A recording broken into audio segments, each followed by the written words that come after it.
네, 대통령실 출입하는 김민찬 기자와 좀 더 자세한 얘기 나눠보겠습니다. 자, 김 기자, 원래 오늘 대통령실 브리핑이 잡혀 있었는데 영수회담을 발표할 거라고는 출입 기자들도 예상을 못했던 거죠? 그렇습니다. 대통령실에서는 브리핑 계획을 공지할 때 내용을 알려주지 않습니다. 네. 그냥 현안 관련이라고만 하거든요.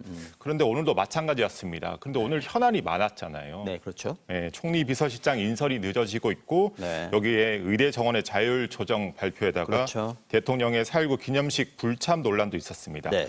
그래서 이런 현안일 줄 알았는데 예상 밖의 발표였습니다. 네. 브리핑장에 있던 한 기자는 혼이 나갔다 돌아왔다 이렇게 표현할 정도였는데요. 네. 대통령실 직원들도 오늘 깜짝 발표에 대해서 몰랐다는 반응이 대부분이었습니다. 그렇군요. 윤 대통령이 형편되면 다음 주에 보자라고 했고 이 대표가 가급적 빨리 보자라고 했기 때문에 다음 주에 만나는 건 이제 기정사실이 된 것 같은데요. 만나서 할 얘기 또 해야 할 얘기들 꽤 많이 있죠. 그렇습니다. 가장 청머리에 오를 화제는 역시 민생이겠죠. 네. 지금 고물가부터 각종 경제 지표도 부정적인 것들이 많잖아요. 네.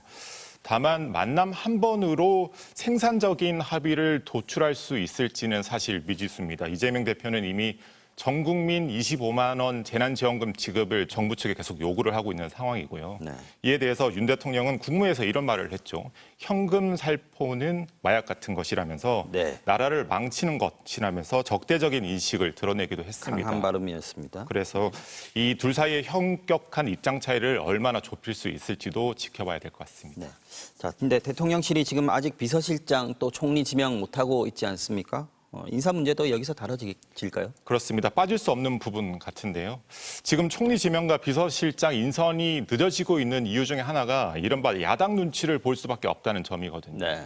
그래서 특히 총리를 임명하려면 국회 인준이 필수인데 그렇죠. 네. 윤석열 대통령이 이번에 이재명 대표를 만나서 아예 총리 후보를 추천해달라 이렇게 요청할 가능성도 있습니다. 네. 대신 비서실장은 대통령과 국정 철학을 공유할 수 있는 사람으로 가겠다면서 이 대표에게 양해를 구할 수 있는 부분도 있고요. 네. 정무장관직 신설 얘기도 나오잖아요. 그래서 정부조직법 통과를 야당이 도와달라는 협조 요청도 할 수 있다는 그런 분위기도 있습니다. 사실 이제 대통령실에서는 불과 사흘 전만 해도 이 대표하고 만날 거냐라는 물음에 대해서는 여당의 지조 체제가 갖춰질 때까지 시간이 좀 필요하다 이런 입장이었지 않습니까? 그래서 오늘도 아마 대통령실에서는 영수회담이라고 표현도 하지는 않았던 것 같아요. 어쨌든 갑자기 이렇게 만나자 입장이 바뀐 이유가 뭘까요? 모두들 그 부분에 대해서 되게 궁금해하고 있습니다. 대통령이 지금까지 영수회담이라는 단어 자체를 부정해 왔거든요. 네.